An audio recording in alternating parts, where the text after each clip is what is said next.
بسم اللہ الرحمن الرحیم۔ مجھے آج آپ کے سامنے اللہ پر ایمان، بلیف ان گاڈ کے بارے میں پریزنٹیشن کرنی ہے۔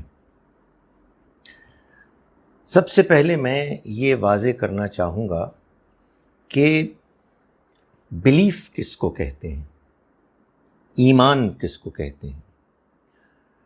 قرآن مجید کو پڑھ کر یہ معلوم ہوتا ہے کہ ایمان حقیقت میں ان ریالٹیز کو ایکنالج کرنے کا نام ہے کہ جو ریالٹیز، جو حقیقتیں ہمیں اگرچہ کہ نظر تو نہیں آ رہی ہیں، مگر ایک تو ان کا موجود ہونا ان دلائل کی روشنی میں کہ جو ان کو سپورٹ کر رہے ہیں بالکل واضح ہے، اور دوسرا ان حقائق کو ماننا دنیا میں زندگی گزارنے کے لیے ضروری ہے۔ ان حقائق کو مانے بغیر انسان ایک مکمل بھرپور زندگی نہیں گزار سکتا۔ چنانچہ جب ہم یہ کہتے ہیں کہ ہم اللہ پر ایمان لاتے ہیں، ہم آخرت پر ایمان لاتے ہیں، ہم رسالت پر، وحی پر، اللہ کی کتابوں پر ایمان لاتے ہیں، تو اس سے مراد یہ ہوتی ہے کہ ہم ان ریالٹیز کو مان رہے ہیں، اگرچہ کہ یہ ریالٹیز ہم کو نظر نہیں آ رہی، we can't see them, but they are there. ان کا موجود ہونا اتنا واضح ہے، اٹس سو آبویس کہ ان کو مانے بغیر کوئی چارہ نہیں ہے۔ اس کا مطلب کیا ہوا؟ اس کا مطلب بیسیکلی یہ ہوا کہ جس دنیا میں ہم رہتے ہیں، اس دنیا میں ریالٹی جو ہے وہ دو کیٹیگریز کی ہے۔ There are two types of realities. وہ ریالٹیز کہ جن کو ہم دیکھ سکتے ہیں، ہم اپنی سینس پرسیپشن سے ان کو پرسیو کر سکتے ہیں۔ We can either see them or hear them or touch them or smell them or taste them. یہ جو ہماری 5 حواس خمسہ ہیں، ہم ان کے ذریعے سے ان کو پرسیو کر سکتے ہیں۔ اور کچھ ریالٹیز وہ ہیں کہ جو ہمارے سینس پرسیپشن کے گرفت میں، اسکوپ میں تو نہیں آتی، مگر دے آر دیئر، ان کا موجود ہونا واضح ہے، اور اس لیے ان کو ایکنالج کرنا ضروری ہے۔ سو ایمان، بلیف اس چیز کا نام ہے کہ ہم کو پیغمبروں کے ذریعے سے وہ ریالٹیز کے جو ہم کو نظر نہیں آتی، ان کے بارے میں انٹروڈیوس کرایا گیا ہے، اور ہم ان کے انٹروڈیوس کرانے کے نتیجے میں ان دلائل کی، آرگیومنٹس کی روشنی میں کہ جو انہوں نے ان کے موجود ہونے کے حق میں پیش کیے ہیں، ہم ان کو سمجھتے ہیں اور ان کو مانتے ہیں۔ ایمان لانے کا پروسیس کیا ہے؟ ایمان لانے کا پروسیس اگر آپ قرآن مجید کی روشنی میں سمجھیں آئیڈیلی، تو وہ یہ ہے کہ انسان اپنی عقل کو صحیح طرح سے اپنی فطرت کی روشنی میں دنیا کے حقائق کو دیکھتے ہوئے جب استعمال کرے گا، تو اس کی عقل اس کو ان ریالٹیز کو ایکنالج کرنے کی طرف مائل کرے گی، انکلائن کرے گی، اور پھر جب وہ ان ریالٹیز کو جان لے گا تو وہ ان کو مانے گا۔ جب وہ ان کو مانے گا تو چونکہ وہ ریالٹیز بہت امپورٹنٹ ہیں، پروبیبلی جو ریالٹیز نظر آ رہی ہیں ان سے بھی زیادہ امپورٹنٹ ہیں، اس لیے پھر وہ ان ریالٹیز کے ساتھ اٹیچڈ ہوگا. یہ انسان کی اٹیچمنٹ ایموشنل ہوگی. سو بلیف کا، ایمان کا جو پروسیس، آئیڈیل پروسیس ہے، وہ تو یہ ہے کہ آپ اپنی عقل کو استعمال کریں، سمجھیں، غور کریں، دیانتداری سے غور کریں، اور پھر ان ریالٹیز کو ایکنالج کریں، ان کو مانیں کہ جو اب آپ پہ آبویس ہو گئی. تو آپ پھر جب ان کو مانیں گے تو آپ ان کے ساتھ اٹیچڈ ہوں گے، آپ ان کی روشنی میں اکارڈنگلی بیہیو کریں گے، اپنے آپ کو ان کے مطابق ٹرانسفارم کریں گے، اڈیپٹ کریں گے. اور یوں آپ عقل سے جان کر ایموشنلی ان کو، ان ایمانیات کو، بلیف سسٹم کو آپ پرسو کریں گے، اور یوں آپ کا کانفیڈنس، آپ کی اٹیچمنٹ گرو کرے گی، جس کو ایمان میں اضافہ، انہینسمنٹ آف فیتھ کہتے ہیں. However, حقیقت واقعہ یہ ہے کہ عام طور پر ایسا ہوتا نہیں. یعنی یہ کم ہوتا ہے کہ لوگ پہلے انٹلیکچولی کسی ریالٹی کو، جس کو ہم ایمان کہتے ہیں، سمجھ کر مانتے ہیں، اور پھر اس کے بعد اس کے ساتھ ایموشنلی اٹیچڈ ہوتے ہیں. ہوتا کیا ہے عام طور پر کہ ہم پہلے ان ایمانیات سے ایموشنلی اٹیچڈ ہو جاتے ہیں کہ جو ہمارے سامنے پیغمبروں نے پیش کیے، اللہ پر ایمان، آخرت پر ایمان، وحی، کتابوں، نبیوں پر ایمان، فرشتوں پر ایمان، وغیرہ وغیرہ. سو پہلے ہم ایموشنلی اٹیچڈ ہوتے ہیں. Why? Because we are born in a society where that faith is already being acknowledged, it's already accepted. So ہم اس کو ایکسیپٹ کر لیتے ہیں اور ہمارا اس کے ساتھ ایک ایموشنل اٹیچمنٹ ہو جاتا ہے. آنیسٹلی اس میں کسی کو بلیم نہیں کیا جا سکتا. there is nothing wrong in it except for the fact کہ یہ جو ہمارا ایمان ایک ایموشنل پروسیس کے ذریعے سے، ٹریڈیشنلی جو ہم کو ملا ہے، اس کے ذریعے سے ہم کو ملتا ہے. یہ ایمان تو اوروں کو بھی ملتا ہے. یعنی ہم ہی تو نہیں ہیں کہ جو اس دنیا میں صرف مسلمان ہیں اور ہم دین کو ماننے اور فالو کرنے کا دعویٰ کرتے ہیں. بہت سے نان مسلمز بھی ہیں، اور وہ بھی ان مینی کیسز، بہت سے مسلمان یہ ریئلائز نہیں کرتے، in many cases they are also equally emotionally attached to their respective faiths. So اگرچہ کہ یہ بڑی نیچرل چیز ہے، لیکن بہرحال یہ ایک پرابلمیٹک بات ہے کہ آپ کسی ایلیمنٹ آف فیتھ کے ساتھ ایموشنلی اٹیچڈ ہو گئے ہیں، بیکاز وہ آپ کے کلچر کا حصہ ہے، آپ کی ٹریڈیشنز کا حصہ ہے.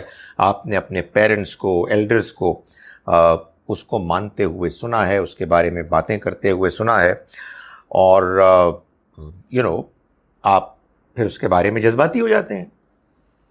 مگر آبویسلی ہم میں سے کون نہیں جانتا کہ اسی طرح سے دوسرے لوگ دوسرے فیتھس کو، بلیفس کو مانتے ہیں.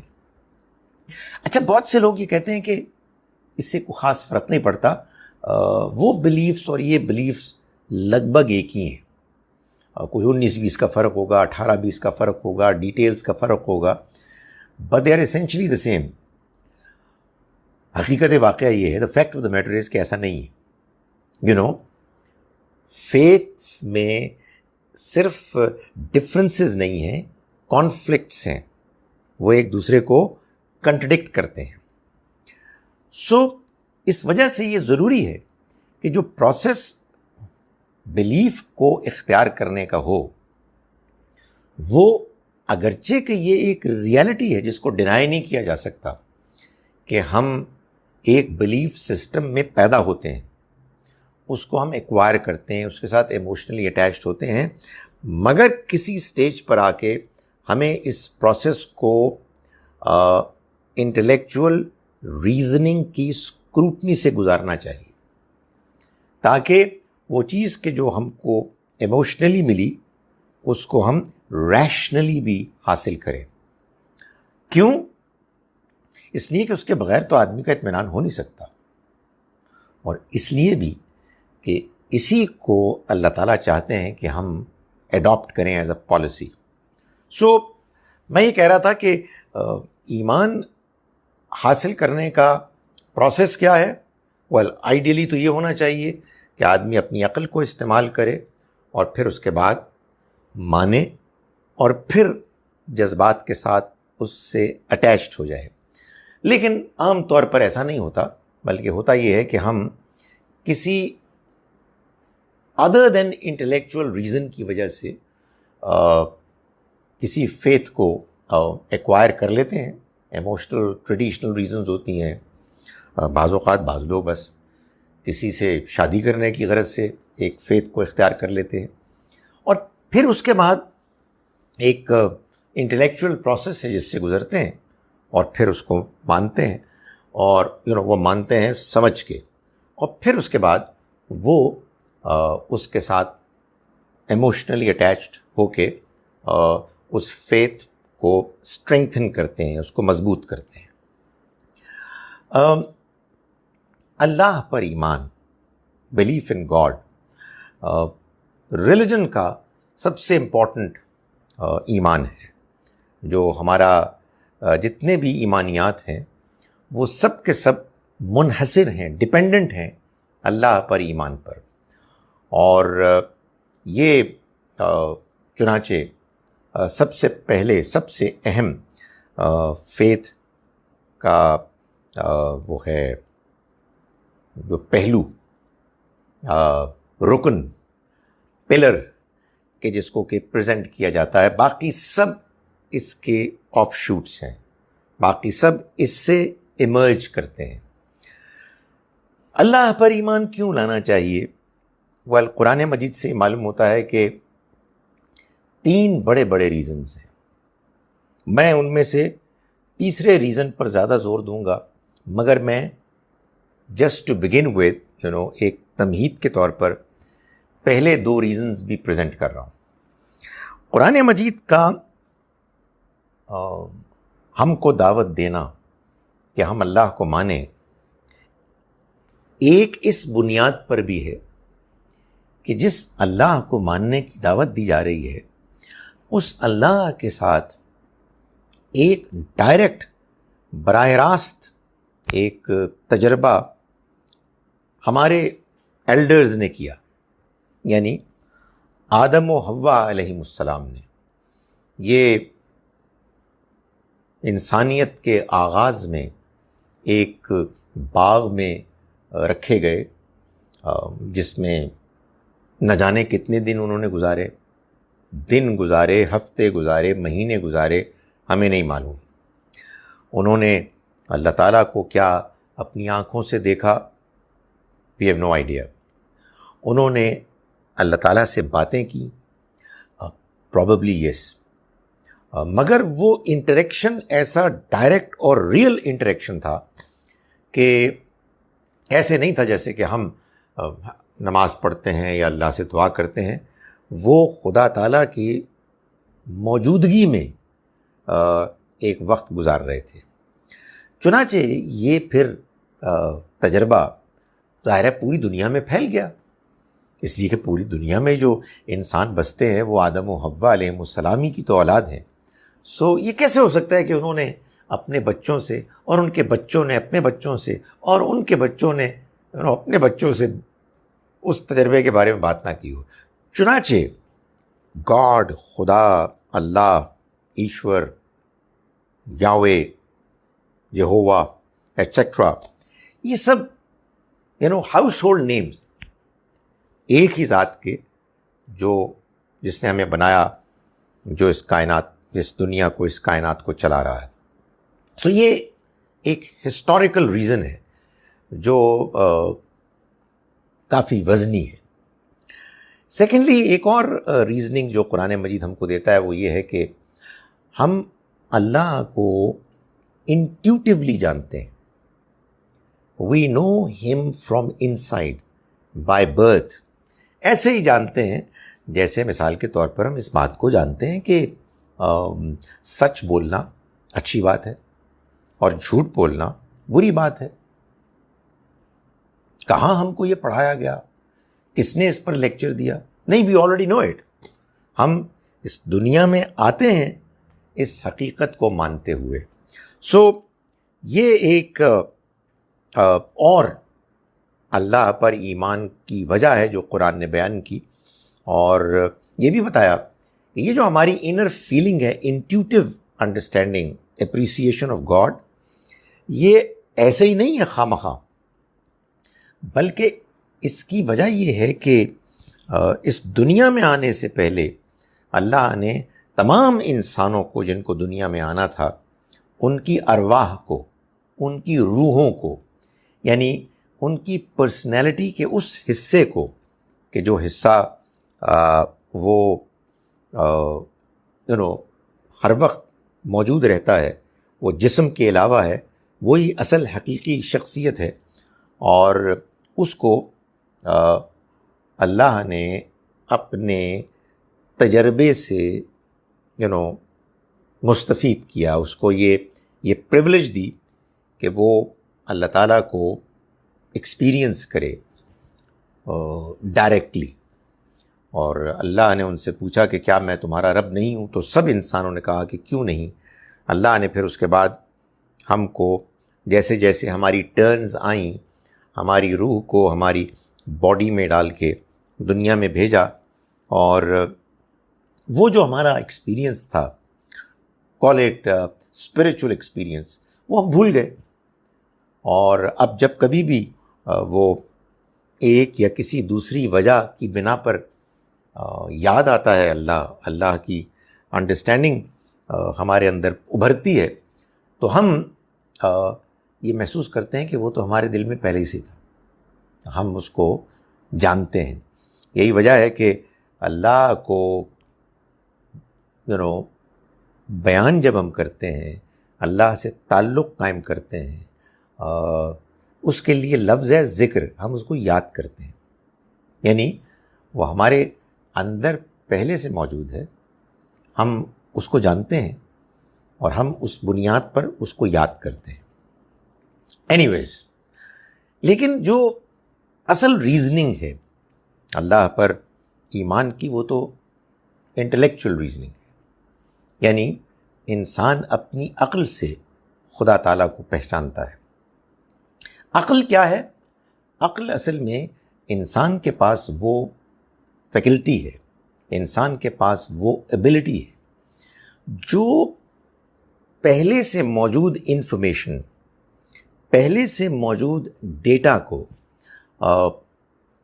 اینالائز کرتی ہے، اس کو کیٹیگرائز کرتی ہے، اس سے کنکلوژنز ڈرا کرتی ہے، اس سے آرگومنٹس لیتی ہے، وغیرہ وغیرہ.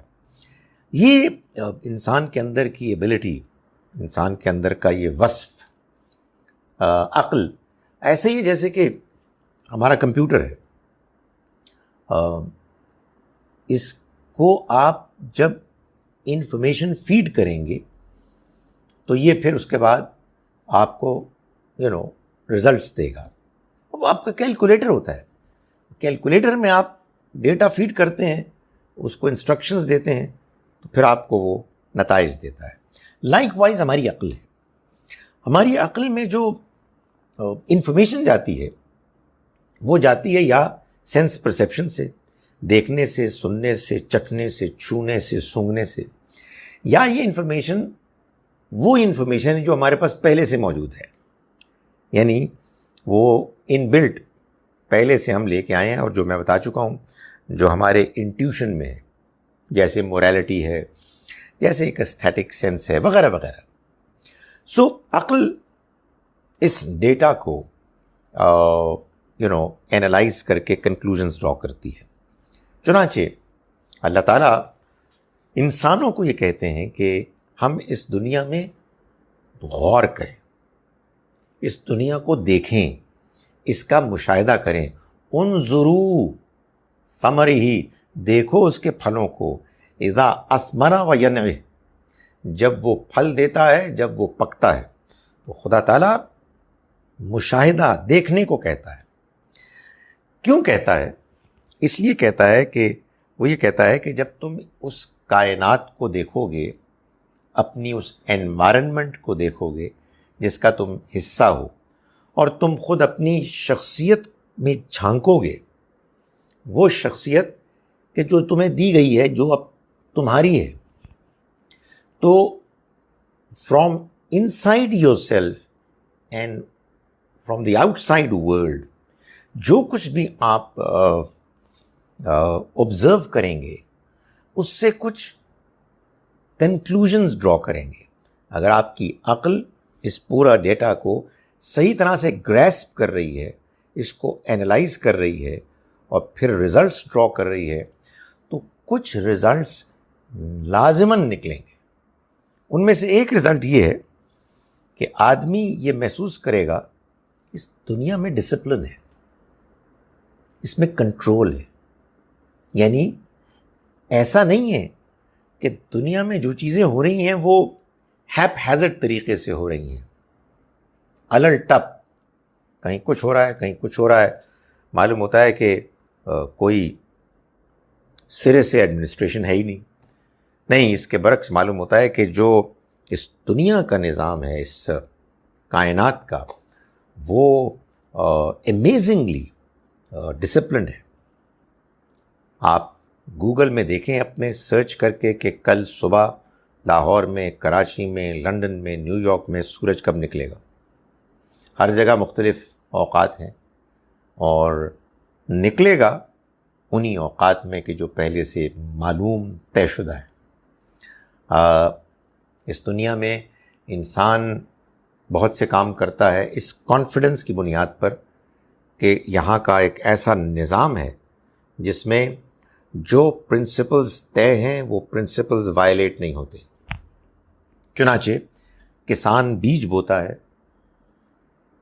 پہلے زمین ہموار کرتا ہے، کھاد ڈالتا ہے، بیج بوتا ہے، بارش برستی ہے، سورج کی شعائیں پڑتی ہیں، لازماً پھر فصل نکلتی ہے، پودے نکلتے ہیں. یہ کیا ہے؟ یہ ڈسپلن ہے. یعنی ایسا نہیں ہوتا کہ کبھی تو ہوگا کبھی نہیں ہوگا. نہیں، اگر وہ ساری کنڈیشنز پوری ہو رہی ہیں تو پھر اس کے بعد جو ہونا ایکسپیکٹڈ ہے وہ لازماً ہوگا. یہ کنٹرول ہے، ڈسپلن. کائنات میں نہ جانے کتنے ستارے سیارے ہیں، کروڑ کروڑ، سب اپنے اپنے گردش میں موو کر رہے ہیں، مگر مجال ہے کہ کہیں کوئی اپنے دائرے سے نکلے اور کچھ ایکسیڈنٹس ہوں، کچھ دھماکے ہوں، جیسے کہ ہماری سڑکوں پہ ہوتے ہیں. یہاں تو ڈسپلن نہیں ہے، لیکن معلوم ہوتا ہے کہ کائنات میں ڈسپلن ہے. سو کنٹرول ہے، قدرت ہے. اسی طرح سے ہماری اس دنیا میں ربوبیت ہے، پروویڈنس. یعنی ہم لوگ اس دنیا میں جو کچھ دیکھتے ہیں قدرت کے مظاہرے، وہ اپنی جگہ پر بجا، مگر ایک بات بالکل طے ہے کہ اس دنیا کو، اس کائنات کو، ہمارے ماحول کو جیسا کہ وہ ہے، اس کو ایسے بنانے کے پیچھے کم سے کم ایک مصلحت، ایک ریزن ضروری ہے. یعنی وہ لازم ہے کہ وہ ریزننگ، وہ اس اسٹریٹجی کا حصہ ہے. وہ کیا ہے؟ وہ یہ ہے کہ یہ دنیا the way it is, this disciplined world is ensuring that I continue to exist, I survive, I live this life. اگر دنیا ایسے نہ ہوتی جیسے یہ ہے تو پھر میرے لیے جینا ممکن نہیں تھا. سورج جتنا اس زمین سے قریب ہے، ذرا زیادہ قریب ہو جاتا تو ہم سب جل کے راکھ ہو جاتے. وہ جتنا قریب ہے اس سے کچھ دور ہو جاتا تو ہم ٹھٹر کے مر جاتے. وہ ایگزیکٹلی اس پوزیشن پہ ہے جہاں کچھ گرمی کچھ سردی تو ہوتی ہے مگر ہم اس ٹیمپریچر میں سروائیو کرتے ہیں. ہمارے سروائیول کے لیے اس ہوا کی ضرورت ہے کہ جس میں نائٹروجن اور آکسیجن کا ایک خاص پروپورشن ہونا چاہیے تھا، اور لو اینڈ بیہولڈ وہ موجود ہے. ہم اس دنیا میں جو جسم لے کے آئے ہیں اس کو زندہ رہنے کے لیے کھانے پینے کی ضرورت ہے، وہ موجود ہے. سو یہاں پرووائڈ کیا جا رہا ہے، یہاں پروویڈنس ہے، یہاں ربوبیت ہے، پالا جا رہا ہے، ضرورتوں کو پورا کیا جا رہا ہے. اسی طرح سے اس ہماری دنیا میں رحمت ہے، مرسی. مرسی کیا ہے؟ مرسی اصل میں ایک ہوتا ہے انصاف، اور ایک انصاف یعنی فیئرنیس، جسٹس سے اوپر ہے، more than that, over and above justice, جس میں آپ کسی کے اوپر احسان کرتے ہیں. You are getting things, you are getting privileges, آپ کو انعامات مل رہے ہیں، آسانیاں آسائشیں مل رہی ہیں. کیوں؟ Did you deserve it? نہیں. بغیر ڈیزرو کیے، بغیر استحقاق کے ہمیں نعمتیں مل رہی ہیں. یہ دنیا اس کی مثالوں سے بھری ہوئی ہے، بھری پڑی ہے. یہ زندگی اس کی ایک بہت بڑی مثال ہے. ہم اپنی زندگی کو پسند کرتے ہیں، ہم اس کو چاہتے ہیں. ہم نے اس کو حاصل کرنے کے لیے کسی پر کوئی احسان کیا تھا؟ نہیں، ایسا نہیں ہے. تو اس دنیا میں مرسی بھی ہے. یہ ظاہر ہے کہ ایک اور ہمارا مشاہدہ ہے. اس کے علاوہ ایک اور چوتھی چیز ہے کہ جو ہم کو اس دنیا میں جس کا ہم حصہ ہیں نظر آتی ہے، اور وہ ہے وزڈم، حکمت. یعنی ہم اس دنیا میں یہ دیکھتے ہیں کہ جس نظام کا ہم حصہ ہیں، اس نظام میں چیزوں کو ممکن بنایا جا رہا ہے ایسے کہ عجیب پلاننگ ہے. وہ پلاننگ کہ جو معلوم ہوتا ہے کہ بہرحال کہیں ہو رہی ہے، کوئی کنٹرولنگ اتھارٹی پوری انٹیلیجنس کے ساتھ، پورے وزڈم کے ساتھ اس کو انشور کر رہی ہے. مثال کے طور پر اس دنیا میں ایک امپورٹنٹ ہے پروجیکٹ، ایک امپورٹنٹ ضرورت ہے کہ جس کو پورا کرنا نہایت ضروری ہے، اور یہ پورا کیا جانا روزانہ کے حساب سے ہوتا ہے. اور وہ ہے بچوں کی پرورش. بچے اس دنیا میں آتے ہیں، وہ بالکل ناتواں کمزور ہوتے ہیں، ضرورتوں کو لے کر آتے ہیں.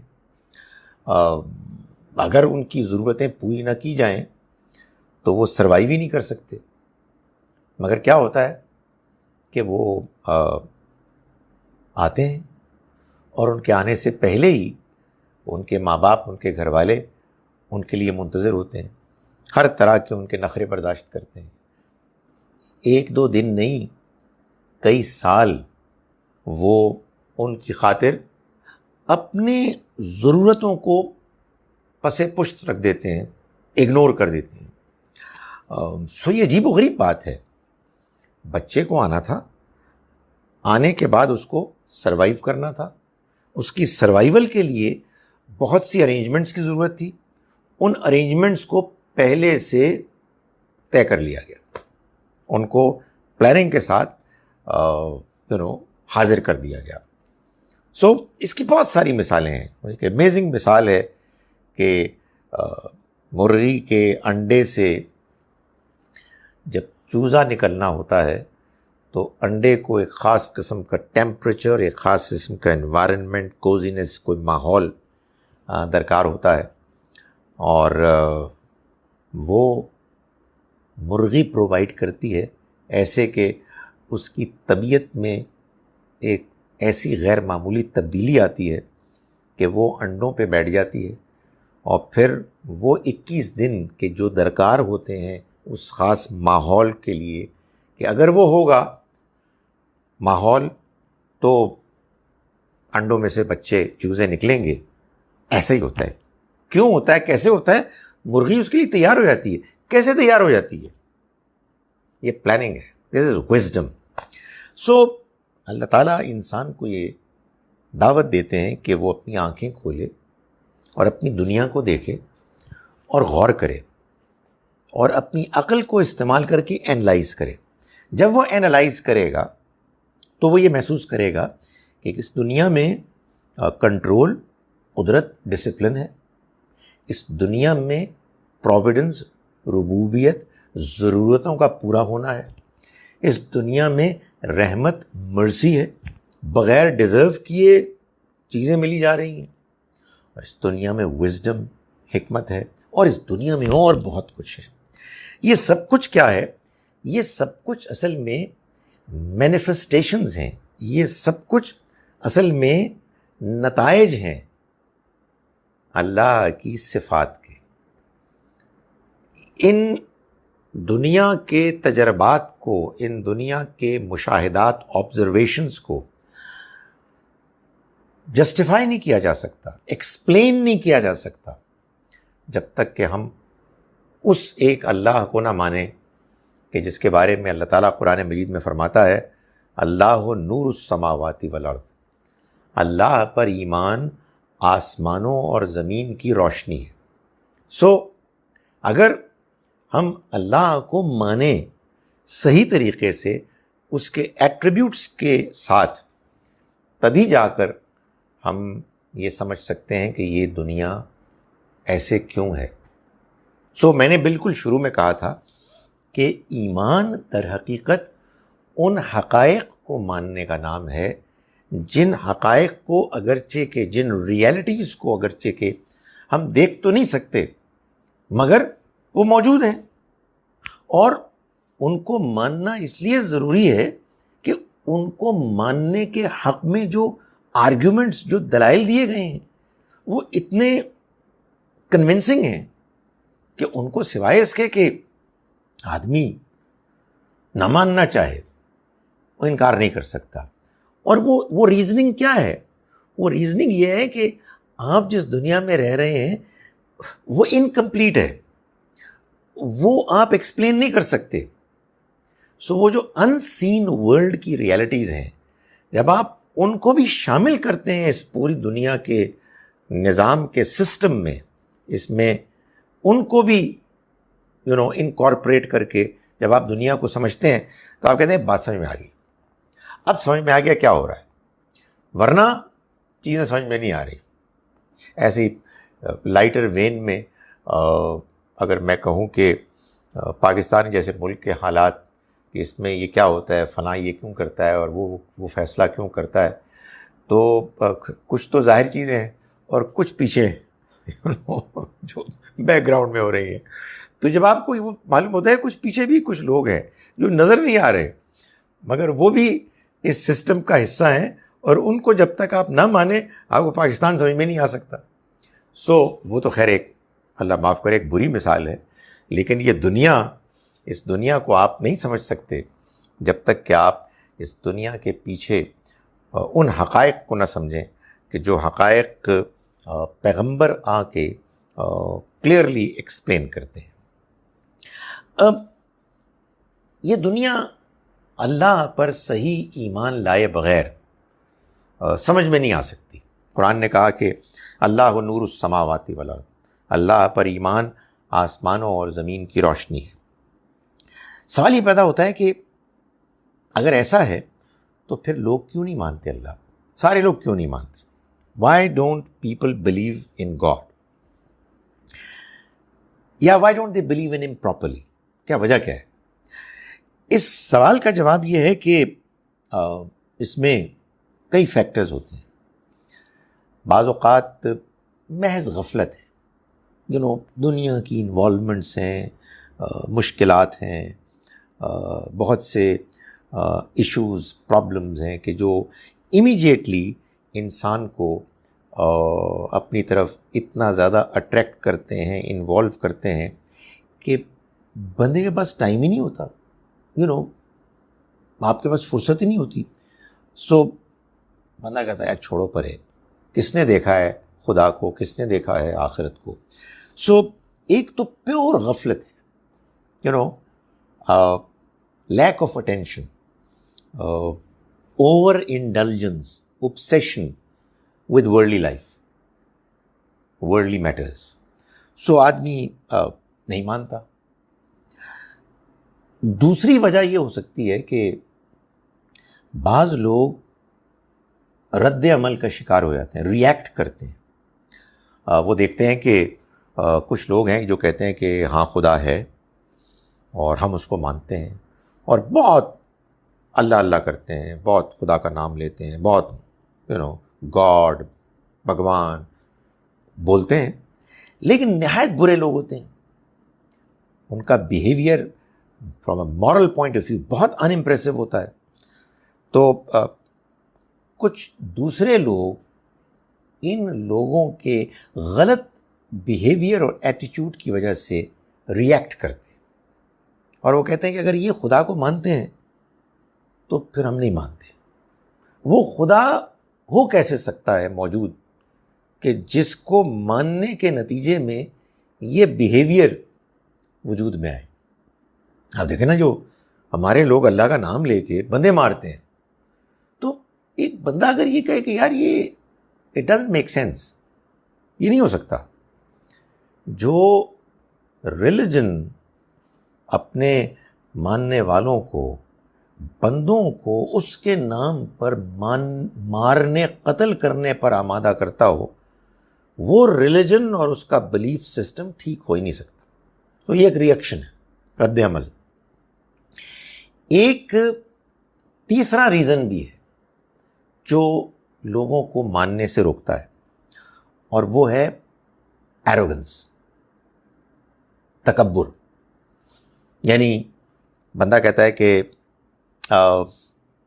میں اسٹرانگ ہوں، میں امپورٹنٹ ہوں، میں سکسیسفل ہوں، دولت مند ہوں، میرے پاس اقتدار ہے، I am popular, I am good looking, I am healthy, I have contacts, میرے پاس انٹلیکٹ ہے، میں انٹیلیجنٹ ہوں، وغیرہ وغیرہ.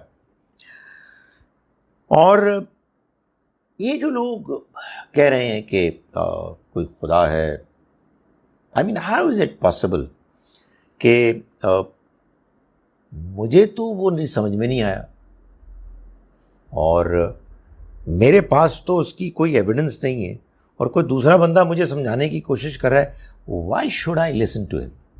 میں تو اس سے سپیریئر ہوں. سو بندہ لوگوں کی بات نہیں سنتا اور آرگومنٹ کو بھی نہیں فیس کرتا، یعنی حق کا انکار کر دیتا ہے.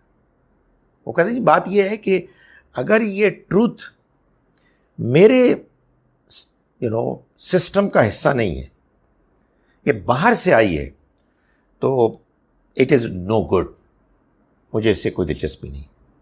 تو یہ ایک بڑی پرابلم ہے، سیریس پرابلم ہے.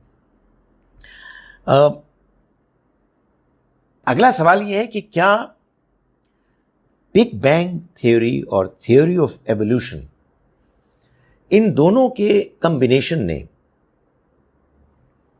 مل کر اللہ پر ایمان کو غیر ضروری کر دیا ہے؟ کیا ایسا ہے کہ انسان چونکہ پہلے یہ نہیں جانتا تھا کہ اس کائنات کا آغاز کیسے ہوا، اور پھر یہ کائنات یہ دنیا ایسے کیسے بنی جیسے کہ وہ ہے، اور اس میں جو کچھ واقعات ہوتے ہیں وہ کیسے ہوتے ہیں. چونکہ انسان کو پہلے معلوم نہیں تھا تو وہ اس کی ایکسپلینیشن اللہ کا نام لے کے دیتا تھا. میں نے ابھی بتایا کہ یہ بات کسی حد تک ٹھیک ہے. میں بھی آپ کو یہ کہہ رہا ہوں کہ کائنات ایکسپلین ہو ہی نہیں سکتی، اور اس لیے اللہ کو ماننا ضروری ہے. نہیں مانیں گے تو یہ ایک پزل، یہ ایک مسٹری رہے گی جس کا کہ کوئی جواب نہیں ہوگا. تو جو ہمارے ماڈرن ڈے ایتھیسٹس ہیں ان کا کہنا یہ ہے کہ یہ جو بگ بینگ تھیوری اور تھیوری آف ایوولوشن ہے، ان دونوں نے مل کر بلیف ان گاڈ کا خاتمہ کر دیا. اب کوئی ضرورت نہیں ہے اللہ خدا گاڈ کو ماننے کی. سو وہ یہ کہتے ہیں بعض اوقات اپنی گفتگو میں، اور آپ کو معلوم ہے کہ بہت سے ایتھیسٹ ہیں کہ جو بڑی ایگریسولی اپنے فیتھ کا پرچار کرتے ہیں، اور ان میں سے بعض ایکس پاکستانی ایکس مسلمز بھی ہیں جو تبلیغ کرتے ہیں. اور ان کی باتوں میں سے ایک بات یہ بھی ہے کہ وہ یہ کہتے ہیں کہ اب سب کچھ ایکسپلین ہو گیا ہے، اب ضد کیوں کر رہے ہو؟ پہلے تو چلو بات سمجھ میں آتی تھی جب there were many unexplainable phenomena of the nature، تو ان کو جواب دینے کے لیے بہرحال ہمیں خدا کا، اللہ گاڈ کا تصور، اس کا سہارا لینا پڑتا تھا. But not any more. اس بات کا جواب یہ ہے کہ یہ اصل میں یہ سارا جو ساری انڈرسٹینڈنگ ایک ایسے پریمس پر کھڑی ہے کہ جو بے بنیاد ہے. اور وہ پریمس یہ ہے کہ ہمیں خدا کو ماننے کے لیے اصل میں اس چیز کی ضرورت ہے کہ ہمیں یہ معلوم ہو کہ دنیا میں جو کچھ ہو رہا ہے وہ کیسے ہو رہا ہے. How is it happening? How did this world get created? How is a human baby born? How do plants sprout from the soil? How does rain fall? Etc. etc. So اس ہاؤ کا جواب اللہ تھا، لیکن جب اس کا جواب مل گیا تو اب ہمیں اللہ گاڈ کی کوئی ضرورت نہیں. اب the fact of the matter is کہ یہ ایک بالکل بے بنیاد سی بات ہے.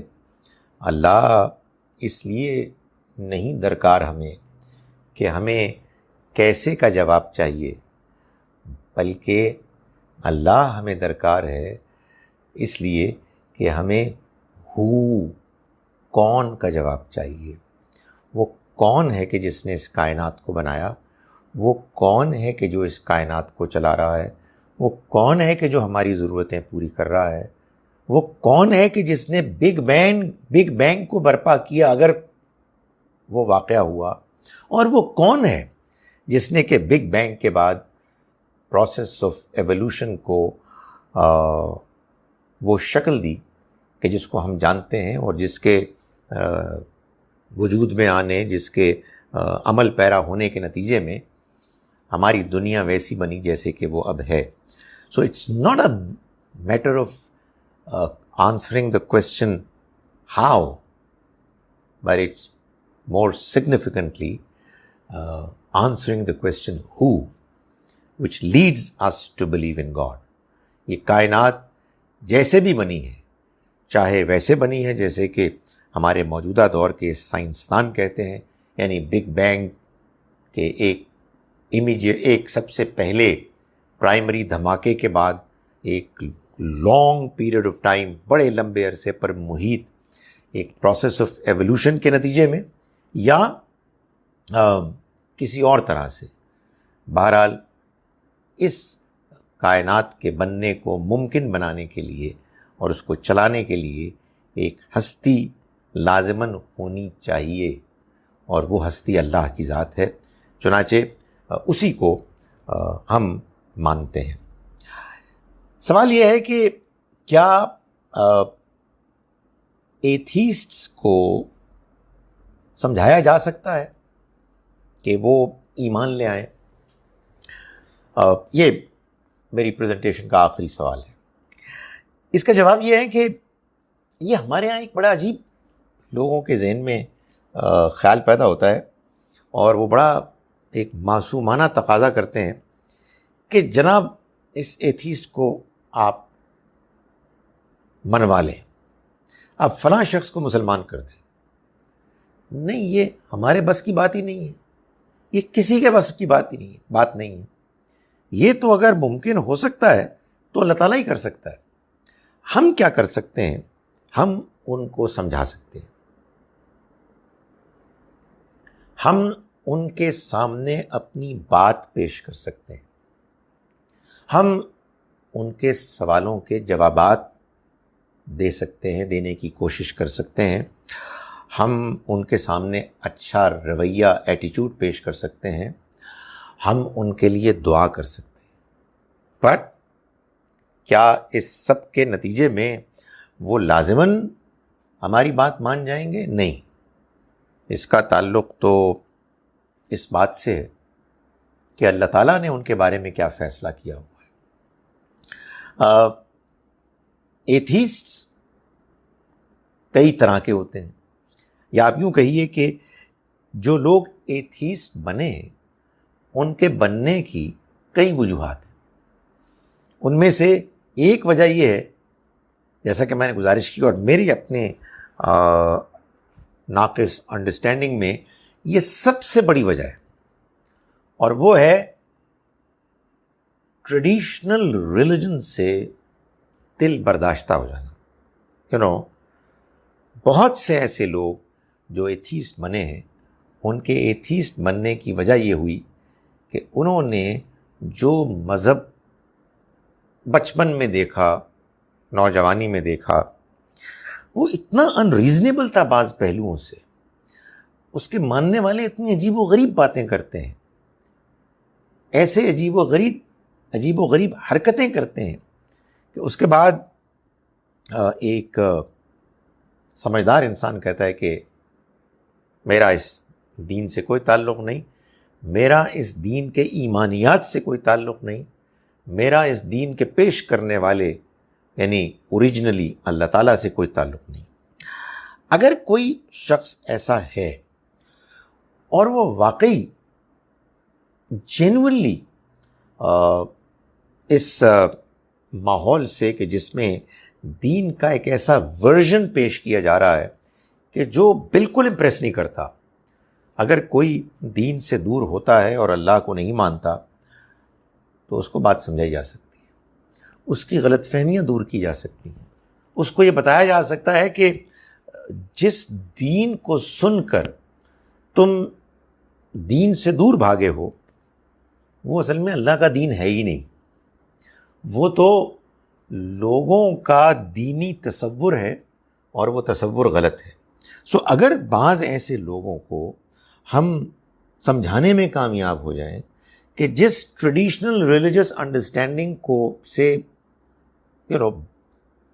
بالکل مایوس ہو کر وہ دور ہو گئے ہیں دین سے، وہ اصل میں اللہ کا دین ہے ہی نہیں. اس میں بہت سی باتیں ہیں جو انسانوں نے شامل کی ہیں، ان کی غلط انڈرسٹینڈنگ ہے اور بس. دوسری وجہ بعض لوگوں کی یہ ہوتی ہے کہ جیسا کہ میں نے گزارش کی کہ وہ دنیا میں اتنے زیادہ غرق ہوتے ہیں کہ وہ یہ محسوس کرتے ہیں کہ اگر ہم نے دین کو زیادہ سیریسلی لیا تو ہماری دنیا جائے گی. یہ دین ماننے والے، دین پر عمل کرنے والے لوگ بہت زیادہ انوالو ہو جاتے ہیں، بہت ایکسٹریم پہ چلے جاتے ہیں، اور وہ یہ کہتے ہیں یہی دین ہے. اپنے اوپر تنگیاں کرتے ہیں، اپنی عورتوں کو بند کر دیتے ہیں، اتنی سختی ان کے ہاں ہوتی ہے ہر معاملے میں. یار یہ ہم سے نہیں ہوتا. وہ کہتے ہیں ہم اب دنیا ہی جتنا ہمیں موقع ملا ہے اس کو ہم کمائیں گے، اسی میں عیش کریں گے، باقی جو آگے ہوتا ہے دیکھا جائے گا. ایسے لوگوں کو بھی جو دنیا میں غرق ہیں، ایک تو بعض اوقات دیکھنے میں آیا ہے کہ کچھ ایسے واقعات ہوتے ہیں، کچھ ایسے حادثات ہوتے ہیں، کچھ زندگی میں ان کی ایسی ٹریجڈیز ہوتی ہیں کہ جس کے بعد ان کے اوپر جو ایک پردہ پڑا ہوا ہوتا ہے غفلت کا، وہ ہٹ جاتا ہے اور وہ دین کے بارے میں سنجیدہ ہو جاتے ہیں۔ جب وہ دین کے بارے میں سنجیدہ ہوتے ہیں تو پھر وہ اللہ تعالیٰ کے بارے میں بھی سنجیدہ ہوتے ہیں اور اللہ پر ایمان کی طرف، ریئل جینون حقیقی ایمان کی طرف وہ مائل ہوتے ہیں، متوجہ ہوتے ہیں۔ آخری جو کیٹیگری ہے جس کا میں نے ابھی ذکر کیا، وہ کیٹیگری ہے ان لوگوں کی کہ جو تکبر میں مبتلا ہیں، جو اپنے آپ کو بڑا سمجھتے ہیں۔ وہ اصل میں بدلے نہیں جا سکتے سوائے اس کے کہ ان کا تکبر ختم ہو جائے۔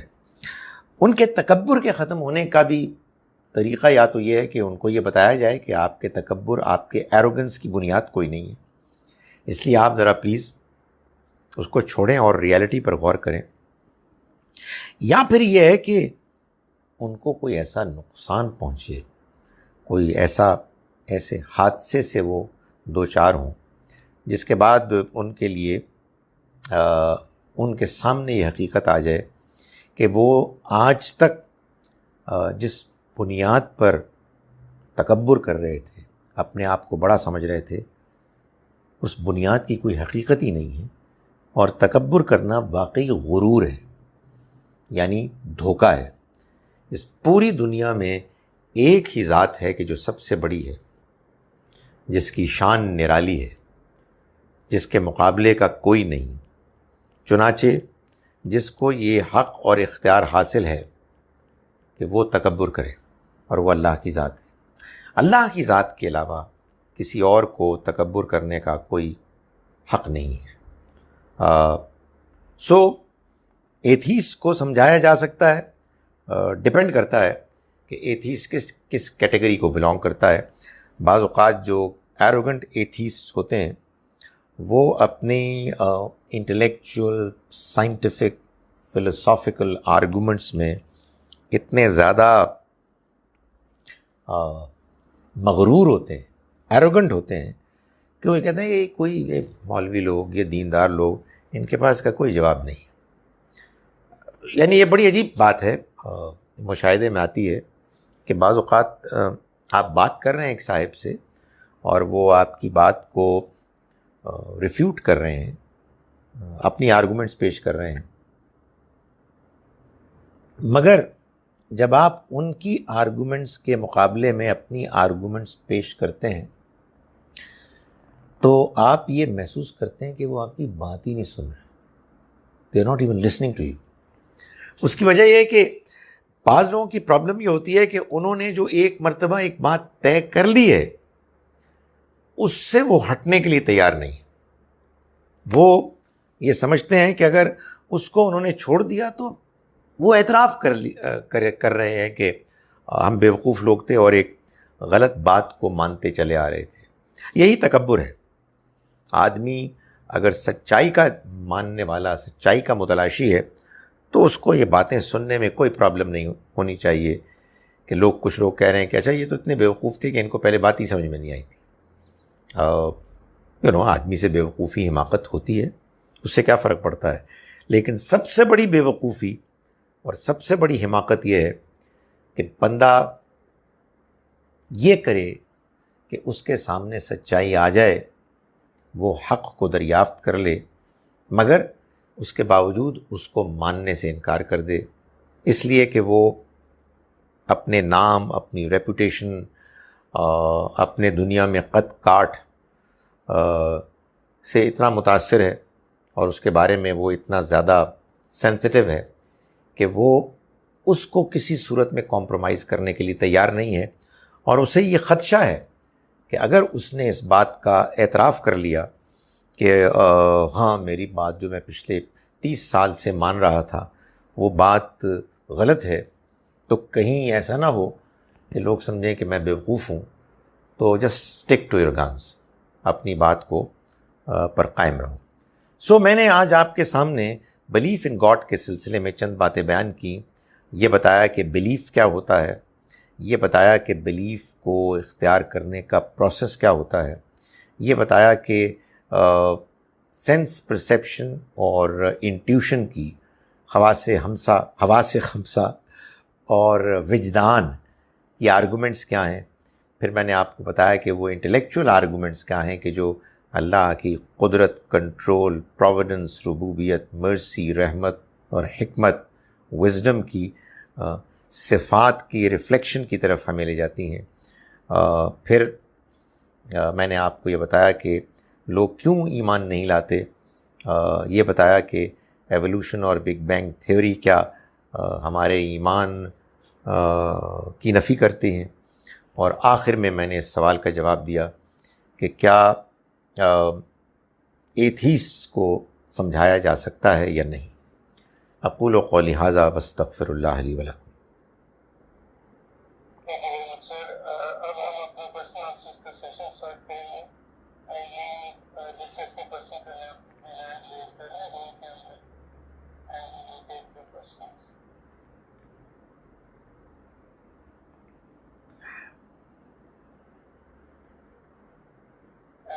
And it appears we have no questions. Okay, sir, we have one question. Sir, what is dying? آپ کا یہ کام کرتے ہیں.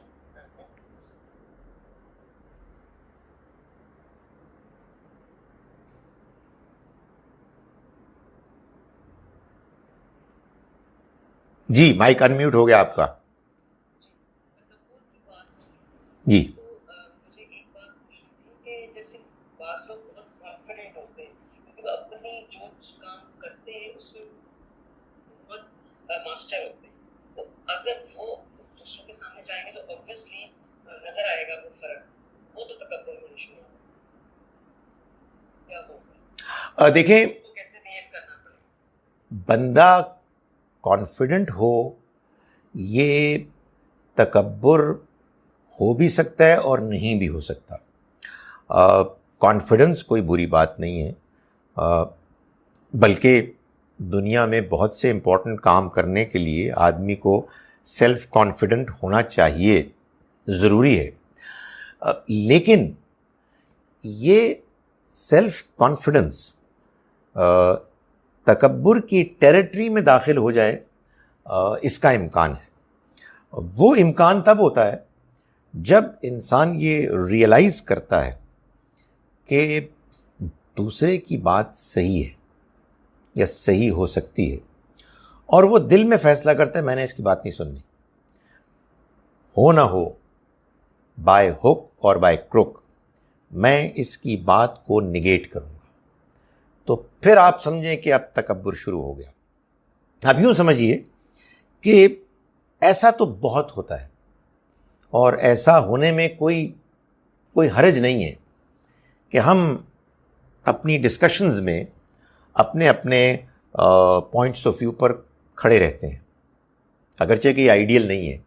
آنیسٹلی آئیڈیل کمیونیکیشن تو یہ ہے کہ ہم اپنی بات نرمی سے ایکیڈیمکلی پیش کریں اور دوسرے کی بات دھیان سے سنیں, تو پھر شاید مجلس کے اندر ہی ہم حقیقت کو ماننے کے لیے تیار ہو جائیں.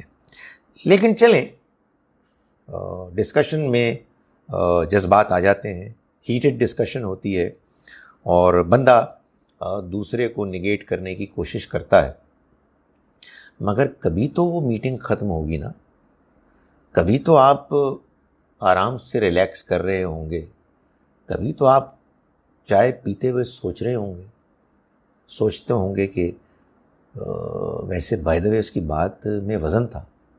And honestly I am sure میں آپ کو بتا سکتا ہوں اپنا تجربہ, اینڈ آئی ایم شیور کہ سب لوگوں کا یہ تجربہ کبھی نہ کبھی کسی نہ کسی موقع پہ ضرور ہوا ہوگا کہ کسی دوسرے سے بات کرتے ہوئے اپنے پوائنٹ آف ویو کی کمزوری آدمی کے دل میں محسوس ہونے لگتی ہے, اور بندہ کہتا ہے یار یہ تو مارے گئے یار, آئی تھنک از رائٹ, میں نے کبھی اس پہ غور ہی نہیں کیا. سو سیلف کانفیڈنٹ آدمی اگر اس موقع پر بھی سیلف کانفیڈنٹ ہی رہے تو پھر یہ اصل میں اب وہ سیلف کانفیڈنس ہے کہ جو ایروگنس بن گیا ہے. ورنہ کوئی حرج نہیں ہے، اچھی بات ہے کہ بندہ سیلف کانفیڈنٹ ہو، لیکن جب کوئی ایسی بات آ جائے جس میں آپ کے اور دوسرے کے درمیان اختلاف ہو تو پھر وہ سیلف کانفیڈنس کہیں رکھ دینا چاہیے تھوڑی دیر کے لیے. سیلف کانفیڈنس دنیا میں چلنے کے لیے درکار ہے، میز پہ بیٹھ کے گفتگو کے لیے درکار نہیں ہے. جب آپ گفتگو کر رہے ہوتے ہیں، کوئی چیز پڑھ رہے ہوتے ہیں، کوئی چیز بیان کر رہے ہوتے ہیں، خیر بیان کرنے میں تو سیلف کانفیڈنس کی کوئی ضرورت ہے، سوال جواب میں اگر آپ اسی طرح سے سیلف کانفیڈنس کا مظاہرہ کرتے ہوئے بالکل غلط بات ہے آپ کی جناب، سوال ہی پیدا نہیں ہوتا. تو اب یہ تکبر کی ٹیریٹری میں داخل ہونے کا عمل ہو رہا ہے. Thank you sir. ہمارا نیکسٹ کوشچن ہے ڈاکٹر ارم کا. جی السلام علیکم سر. رائٹ.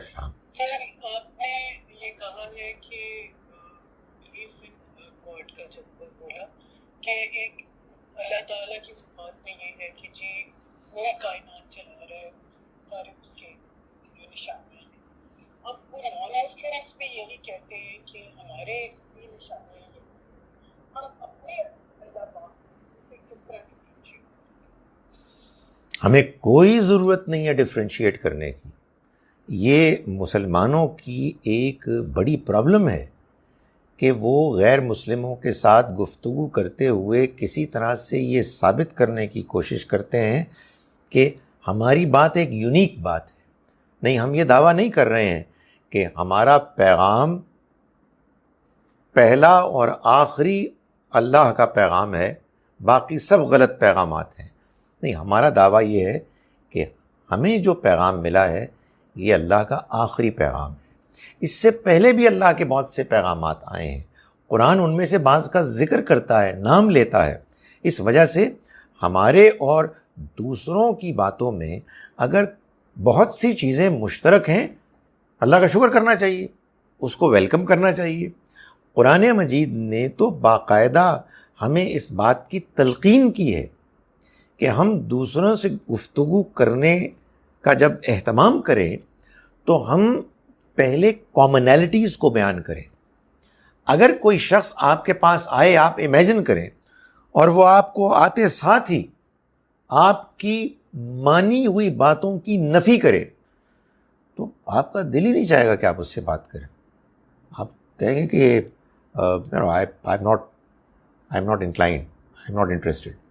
سو قرآن مجید نے انسانوں کے اس نفسیاتی پہلو کو سامنے رکھتے ہوئے اور اس حقیقت کو سامنے رکھتے ہوئے کہ انسانوں میں بہت سی باتیں وہ ہیں کہ جو کامن ہیں، ہمیں کامنالٹیز سے شروع کرنا چاہیے. اس کے بعد جب آپ یہ محسوس کریں گے کہ دوسرا شخص آپ کے ساتھ گفتگو میں آگے بڑھ رہا ہے تو پھر وہ موقع بھی آ جائیں گے کہ جب آپ کو اپنی ان باتوں کو بیان کرنے کی اپرچونٹی ملے گی کہ جو دوسروں کی باتوں سے ڈفرینٹ ہیں. کیوں ڈفرینٹ ہیں؟ اس لیے کہ بہت سی صحیح باتیں ماننے کے باوجود بعض چیزیں ہیں جو ان کے ریلیجن میں غلط شامل ہو گئیں. جیسے ہمارے ہاں بھی اصل ریلیجن میں تو شامل نہیں ہوئیں، لیکن بہرحال بہت سے علاقوں کی ٹریڈیشن میں شامل ہو گئیں. ابھی میں ایک جگہ اپنے اس کلاس سے پہلے ایک دعا کروا کے آ رہا ہوں جو لوگوں نے اس میں اعلان کیا ہوا تھا کہ یہ دعا --قل ہے. تو میں نے وضاحت کی کہ یہ ہمارے دین کا حصہ نہیں ہے. ہمارے دین میں تو اگر کوئی دنیا سے رخصت ہوتا ہے تو اس کو غسل کیا جاتا ہے، اس کو کفن پہنایا جاتا ہے، اس کی نماز جنازہ ہوتی ہے، اس کو دفنایا جاتا ہے. سو ہمارے ہاں بھی چیزیں آ گئی ہیں، تو ان کے ہاں تو آنی ہی تھی، اس لیے کہ ان کے پاس جو پیغام ہے اس پیغام کے بارے میں بھی کوئی گارنٹی نہیں ہے کہ وہ فلی پریزروڈ ہوگا. اس لیے ہم کو شروع کرنا چاہیے کامنالٹی سے، اور پھر جہاں جہاں ڈفرینسز ہیں اس کو بھی ہم بیان کریں. سو یہ گفتگو کرنے کا، دوسروں کے ساتھ ڈسکشن کرنے کا، میں کہتا ہوں اصل الاصول ہے، سب سے امپورٹنٹ اصول ہے کہ first and foremost let's talk about our areas of commonalities. ہمارے ہاں لوگوں کا خیال یہ ہوتا ہے کہ دین کی تبلیغ کا صحیح طریقہ یہ ہے کہ ان کے تصورات کو اڑا دو، ان کی باتوں کی غلطی واضح کر دو، بس پھر آپ آپس میں ہی باتیں کریں گے، ان سے گفتگو ختم ہو جائے گی. Thank you, sir. ہمارا نیکسٹ کوشچن ہے سر، اس وقت یہ پروجیکٹ آپ کا یہ خالد، ڈاکٹر خالد. وعلیکم السلام. ڈاکٹر خالد، ہم ایک اللہ میں بلیو کرتے ہیں اور ہم چاہتے ہیں کہ ساری دنیا بھی اسی طرح ایک اللہ میں بلیو کرے، مگر جو کرسچنس ہیں 2.4 بلین میں سے بہت جیزس میں بلیو کرتے ہیں، ہندوز بھگوان میں بلیو کرتے ہیں، بدھسٹ خدا میں بلیو کرتے ہیں. تو جو مین امپورٹنٹ چیز اس دنیا میں ہے کہ ایک اللہ میں ایمان، یہ ہم کس طرح ان کو پوائنٹ آؤٹ کر سکتے ہیں اور ان کو کنونس کر سکتے ہیں کہ یہ دس از دا رائٹ ٹروتھ؟ بدھسٹ کے بارے میں تو میں نہیں کہہ سکتا، مجھے ان کا زیادہ تجربہ بھی نہیں ہے. فرینکلی بہت زیادہ ان ڈیپتھ میں نے ان کی چیزیں پڑھی بھی نہیں ہیں، سننے کو تو ملتی ہیں، مگر ایز یٹ میں آئی am not quite as well aware of what they say about God in detail. مگر کرسچنز اور ہندوز کے بارے میں آپ کو بتا سکتا ہوں کہ ان کے پڑھے لکھے لوگ جو محض فلاسفرز نہیں ہیں، وہ ان کے ریلیجن میں پریکٹسنگ کرسچنز اور ہندوز ہیں، اور ان کی بڑی بڑی دلچسپی ہے، بڑا ایکسپیرینس ہے، بڑا انفلوئنس ہے. دونوں کرسچنز اور ہندوز کہتے ہیں ایک خدا ہے، there is only one God، Ishwar ایک، کوئی اور ہے ہی نہیں. آپ کو میں یاد رہا انشاءاللہ تو کلپ بھیجوں گا، بلکہ اسی گروپ میں بھیج دوں گا، جس میں آئی ایم شیور آپ میں سے بعض نے سنا ہوگا، بھی آتے رہتے ہیں. 3 منٹ کا شاید کلپ ہے. ایک ہندو ہیں، باقاعدہ اپنے پورے ہندو جو بھی ان کا لباس ہوتا ہے وہ رنگ کا خاص جو جیسے ہمارا احرام ہوتا ہے، تو وہ ایسے گفتگو کر رہے ہیں جیسے کوئی مسلمان گفتگو کرتا ہے. بولو لا الہ الا اللہ، بولو کوئی نہیں اس کے سوا، اور وہ بتاتے ہیں کہ یہی صحیح حقیقت ہے. میں نے اسی کلپ کو اپنے ایک دوسرے ہندو دوست کو بھیجا جن سے میری ان کے ساتھ ڈسکشن جاری ہے. وہ کہتے ہیں absolutely exactly that's what the truth is. یہ میں نے آپ کو ہندوؤں کی بات کی. لائک وائز کرسچنز بھی یہ کہتے ہیں. اب وہ یہ کہتے ہیں کہ یہ جو ہے نا کہ Jesus is the son of God. میں نے شاید آپ کو پہلے بھی بتایا تھا کہ جب میں پی ایچ ڈی کر رہا تھا یونیورسٹی آف ویلز میں، تو جو میرا ڈپارٹمنٹ تھا وہ basically it was well known for theology and religious studies. تو میں کچھ ٹیچرس کے پاس گیا جو بائبل کے تھیولوجی کے ٹیچرس تھے. تو میں نے ان کو کہا جی کہ I can't understand how it could be claimed that Jesus was the son of God. تو مجھے یاد ہے کہ ان کے ایک بڑے اسکالر پال بیڈم نے یہ کہا کہ یہ بات کہ Jesus was God's son, if somebody says that it's in literal sense, then that person is an idiot. کچھ بیوقوف لوگ ہیں جو یہ کہتے ہیں. The fact of the matter is that this expression has been mentioned metaphorically. So what it means is that Jesus was the favorite of God. Jesus cannot be God's son literally, in the literal sense. So یہ سب مانتے ہیں. اس لیے میں یہ کہہ رہا ہوں کہ ہم یہ بلنڈر کرتے ہیں کہ ہم اپنے اور ان کے درمیان ڈفرینس آف اوپینین کو سب سے شروع میں ہائی لائٹ کرنے کی کوشش کرتے ہیں. سچی بات یہ ہے، میرا اپنا پوائنٹ آف ویو یہ ہے، you have a right to disagree with it, کہ ہمیں پوائنٹس آف کامنالٹی اور کچھ ایسے ڈفرینسز کہ جو ہیں آبویسلی، مگر ان کو ایکسپلین ہم کر سکتے ہیں، ہم بھی ایکسپلین کر سکتے ہیں، ان کو ہم بیان کریں اور پھر قرآن ان کو دے دیں. Let God talk to them. جو چیزیں ہمارے اور ان کے درمیان فرق ہیں، جب آپ ان کو دھڑلے سے بیان کرتے ہیں، مجموع میں بیان کرتے ہیں اور ذرا زیر لب مسکراہٹ کے ساتھ بیان کرتے ہیں، تو دوسرا جو ہے نا فریق، دوسرا گروپ، وہ اس کو کوئی بہت زیادہ اس سے تھرلڈ نہیں ہوتا ہے. they're not very excited about it. Thank you, sir. ہمارا نیکسٹ کوشچن ہے شیزی سے. They say, Salam, you mentioned sometimes religion is presented in such a way in every life that opinions form against religion and God. What is the best way to present religion to children? What is the best way to present religion? What is the best way to present religion To children. Okay. دیکھیں، I think when it comes to children of the present day, they should be encouraged to ask questions. Now, when I say that, I also am encouraging parents to learn Islam. There are various different ways of learning Islam. There is one way which is organized study.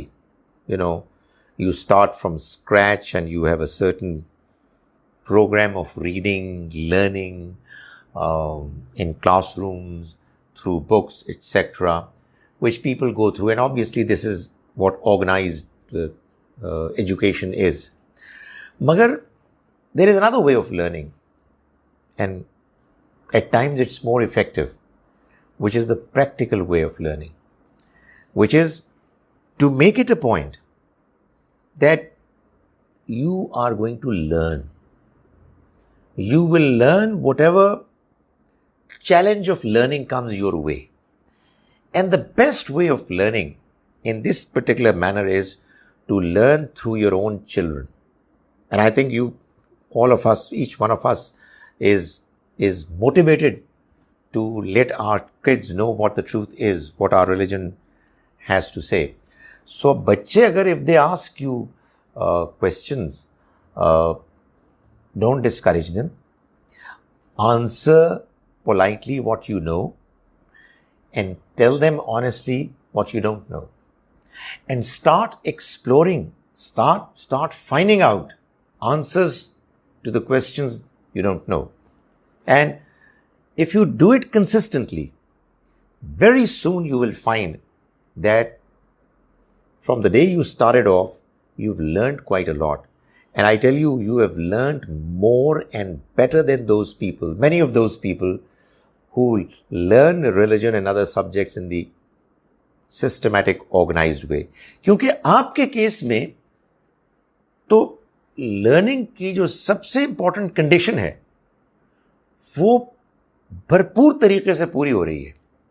And you know what, وہ کیا ہے condition? Curiosity, eagerness. So you are determined, I want to know the truth. یہ میرے بچے نے سوال کیا ہے اور مجھے اس کو سمجھانا ہے. تو اس چیلنج کو لیں اور پھر یہ نہ کریں کہ نہیں یہ مجھے تو یہ جواب تو نیا جواب ہے. My parents didn't used to say that. So I want my child to understand religion the way it is traditionally presented. Then better not present your religion to your kids. میرا یہ خیال ہے کہ آج کے بچے، I think for that matter سارے بچے ایسے ہی تھے، لیکن آج کے بچوں میں اویئرنیس بھی بہت ہے اور بولڈنیس بھی بہت ہے. they are without hesitation they are prepared to ask questions, challenge, etc. So while we are trying to teach them good manners, etiquette, we should also teach them how to learn, how to educate ourselves, how to explore the truth. اور پتہ نہیں بچے سمجھیں گے نہیں سمجھیں گے، امید ہے انشاءاللہ آپ کو سمجھ میں آ جائے گی. Thank you, sir. Sir, there are any questions for me? Thank you, everybody, for joining this session. And thank you, sir. Thank you very much. السلام علیکم. Thank you very much.